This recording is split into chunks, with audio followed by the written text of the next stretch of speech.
네, 여러분 반갑습니다. 오늘은 지난 영상에 이어서 하나님께서 우리로 하나님을 영화롭게 하는 제일되는 인생의 목적을 이룰 수 있도록 우리에게 주신 그 성경이 구체적으로 우리에게 무엇을 가르치는지 그 핵심을 함께 살펴보려고 합니다. 여러분 혹시 이런 생각해 보신 적 있으신가요? 이렇게 두꺼운 성경책에서 가장 중요한 내용은 무엇일까? 성경을 읽을 때 어떤 부분에 집중해야 할까? 네, 웨스트민스터 소요리 문답 3문은요, 바로 이 질문에 대해서 명쾌한 답을 제시합니다. 오늘 우리는 성경이 가르치는 두 가지 가장 핵심적인 내용을 배우게 될 겁니다. 이 시간을 통해서 우리가 왜 성경을 읽어야 하는지, 그리고 성경을 통해 무엇을 배워야 하는지 분명히 알게 될 것입니다. 함께 시작해 볼까요? 네, 이제 소요리 문답 제3문의 핵심 내용 살펴보겠습니다. 질문은 간단하죠. 성경은 무엇을 중요하게 가르칩니까? 오늘 이 답은 두 가지로 정리가 될 수 있겠습니다. 첫째로, 사람이 하나님에 관하여 무엇을 믿어야 할지. 둘째, 하나님이 사람에게 무엇을 요구하시는지, 이 두 가지를 중요하게 가르치고 있다 말하고 있습니다. 여러분 생각해 보세요. 이 두 가지는 마치 지도와 나침반과 같습니다. 하나님이 누구신지 아는 것은 우리가 향해야 할 목적지를 알려주는 지도이고, 하나님께서 무엇을 요구하시는지 아는 것은 그 목적지로 가는 방법을 가르쳐주는 나침반입니다. 성경은 과학 교과서도 역사책도 아닙니다. 성경은 우리에게 가장 중요한 이 두 가지를 가르쳐 주는 하나님의 특별한 선물입니다. 네, 이제 이 두 가지를 조금 더 자세히 살펴보도록 하겠습니다. 네, 성경의 두 가지 핵심 가르침을 조금 더 자세히 살펴보겠습니다. 첫 번째로 하나님에 대한 바른 지식입니다. 여러분 친한 친구일수록 서로를 더 잘 알게 되죠. 하나님과 관계도 마찬가지입니다. 하나님께서 어떤 분이신지 우리가 바르게 알게 될 때 우리는 그분을 더 깊이 신뢰하게 되고 사랑할 수 있습니다. 네, 두 번째, 이 성경은 우리에게 하나님의 요구사항을 가르쳐 줍니다. 부모님이 자녀에게 주시는 규칙이 있다고 한다면 그 규칙은 자녀를 사랑하기 때문에 주는 것처럼 하나님의 요구사항도 우리를 너무나 사랑하셔서 우리를 향한 그 사랑에서 비롯된다는 걸 우리가 먼저 알아야 합니다.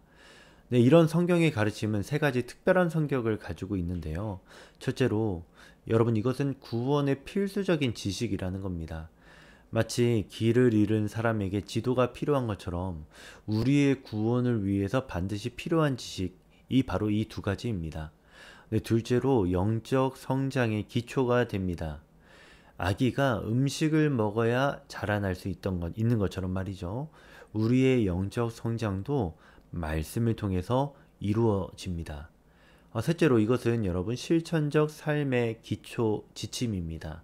단순한 지식이 아닌 우리의 삶을 인도하는 살아있는 나침반과 같습니다. 이처럼 성경의 가르침은 우리의 신앙과 삶에 있어서 없어서는 안 될 소중한 것입니다. 네, 우리가 배운 내용의 성경적 근거를 살펴보겠습니다. 신명기 10장 12절과 13절 말씀입니다. 이스라엘아, 내 하나님 여호와께서 내게 요구하시는 것이 무엇이냐?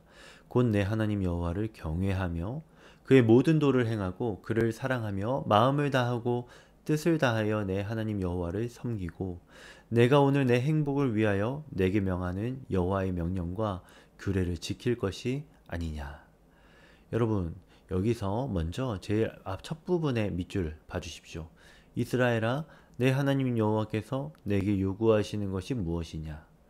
여러분 주목해 보세요. 하나님께서는 당신의 백성에게 무엇을 요구하실까요? 첫째로 하나님을 경외하고, 둘째로는 그의 모든 도를 행하고, 셋째 그를 사랑하고, 마지막으로 마음을 다하고 뜻을 다하여 섬기는 것을 요구하십니다. 그리고 13절을 보면 놀라운 사실을 우리가 발견하게 됩니다. 내 행복을 위하여, 너의 행복을 위하여 라고 말씀하십니다. 하나님의 요구사항은 우리를 억압하기 위한 것이 아닙니다. 우리의 진정한 행복을 위한 것입니다. 이것이 바로 성경이 우리에게 가르치는 하나님의 성품입니다. 우리의 행복을 원하시는 사랑의 하나님, 그리고 그 사랑에 합당한 응답을 요구하시는 거룩하신 하나님이십니다.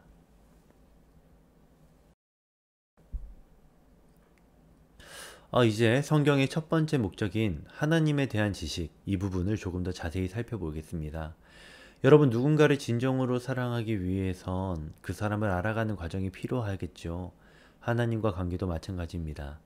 성경은 우리에게 세 가지 중요한 내용을 가르쳐 줍니다. 첫 번째로 하나님의 성품입니다. 하나님이 어떤 분이신지, 그분의 거룩함, 사랑, 공의, 자비, 이러한 하나님의 귀한 성품을 성경이 가르쳐 줍니다. 둘째로 하나님의 구원 계획을 가르쳐 주죠. 인류의 첫 페이지부터 마지막까지 하나님께서 예수 그리스도를 통해 우리를 어떻게 구원하시는지 이 성경이 보여주고 있습니다. 셋째로 하나님의 약속입니다. 신실하신 하나님께서 우리에게 주신 변함없는 약속들을 발견하게 됩니다. 여러분, 이러한 지식이 왜 중요할까요? 무엇보다 이것은 구원의 기초가 되기 때문입니다. 예수님께서도 영생은 곧 유일하신 참 하나님과 그가 보내신 자 예수 그리스도를 아는 것이라고 말씀하셨습니다. 또한 이것은 우리의 영적 성장의 토대가 되죠. 마치 나무가 깊은 뿌리를 내려야 자라는 것처럼 하나님을 아는 지식은 우리 신앙의 뿌리가 됩니다. 네, 이제 성경의 두 번째 목적인 하나님의 요구사항을 살펴보겠습니다. 사랑하는 사람의 부탁이라면 기쁘게 들어주고 싶지 않을까요? 하나님의 요구사항도 그와 같습니다. 단순한 명령이 아닌 사랑의 관계 속에서 우리에게 주어지는 말씀입니다. 하나님의 요구사항도 네 가지로 나눠볼 수 있습니다. 첫째로, 여러분, 이 요구사항은 구원의 결과입니다. 과정이 아니고 또 구원의 근거가 아니죠. 결과입니다. 구원받은 하나님의 자녀로서 우리는 새로운 삶을 살아가도록 하나님이 우리를 불러주셨습니다. 그 부르심을 향해 나아가도록 하나님께서 이 요구사항들을 가르쳐 주신 것이죠. 둘째로 하나님의 계명입니다.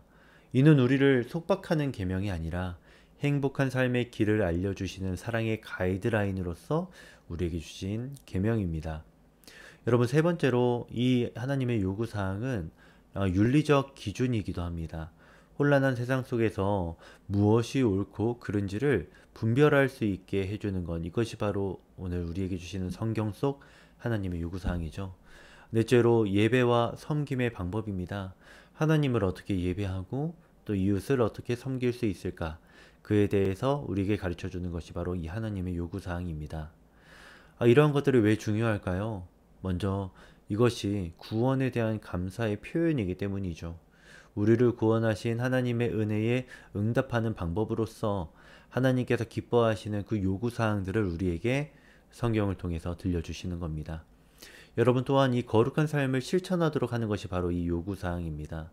매일의 삶 속에서 하나님의 뜻을 이루며 살 수 있도록 우리가 이 무매하고 어리석은 우리가 하나님의 뜻을 발견하고 이루며 살 수 있도록 주신 것이 바로 하나님의 이 요구사항들이 되는 것이죠. 네, 마지막으로 하나님과의 관계가 더욱 깊어지도록 주신 것이 바로 이 요구사항들입니다. 순종을 통해 우리는 하나님을 더 깊이 신뢰하게 되고 더 깊이 알아가게 되어서 더욱더 하나님과 친밀한 교제 속으로 들어가게 될 것입니다. 자, 이제 우리가 배운 내용을 어떻게 실천할 수 있을지 알아보겠습니다. 여러분, 바른 성경 읽기 어떻게 해야 할까요? 첫째로 하나님의 성품을 발견하는 성경 읽기입니다. 성경을 읽을 때마다 이렇게 질문해 보세요. 이 말씀을 통해 하나님께서 어떤 분으로 우리에게 나타나는 걸까? 하나님의 어떤 모습을 우리가 볼 수 있을까? 이 사건 속에서 하나님은 어떤 분으로 나타나시는가? 이러한 것들을 생각하시며 하나님의 성품을 발견하기 위해서 여러분 성경 읽어보시길 바랍니다. 둘째로 하나님의 뜻을 발견하는 읽기입니다. 말씀을 읽으며 이렇게 여러분 스스로에게 물어보세요. 이 말씀을 통해서 하나님께서 내게 원하시는 것은 무엇일까? 내 삶의 어떤 부분을 하나님께서 바꾸길 원하실까? 이것은 마치 여러분 편지를 읽는 것과 같을 겁니다. 편지를 쓴 사람의 마음을 알고자 하고 그 사람이 바라는 것을 이해하려 하듯이 말이죠. 오늘 배운 이 두 가지 관점으로 여러분 성경을 읽기 시작할 때에 여러분의 성경 읽기는 더욱 하나님의 우리에게 성경을 주신 그 뜻과 더욱 일치하게 되고 더욱 깊어지고 풍성해질 것입니다. 네, 성경 읽기에 대해서 방금 우리가 배운 이 성경 읽기에 대해서 자주 받는 두 가지 질문, 중요한 질문들이 있어서 제가 준비를 해보았습니다. 자기 개발을 위해서 성경을 읽는 것은 그럼 잘못된 걸까요? 라고 하는 고민을 많이 하실 수 있을 겁니다. 결론부터 말씀드리면 여러분 그것이 잘못된 것은 아닙니다. 성경은 분명 우리의 삶을 지혜롭게 만들어주는 좋은 가르침을 담고 있기 때문이죠. 여러분 하지만 기억하셔야 할 것이 있습니다.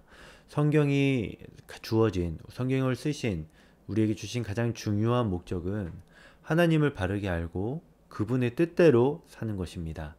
하나님을 알아가며 감격하게 되고 또 감사하며 삶을 영위하고 삶으로 보답하며 살아가게 될 때 진정한 자기 성장, 자기 개발이 일어나게 될 것입니다.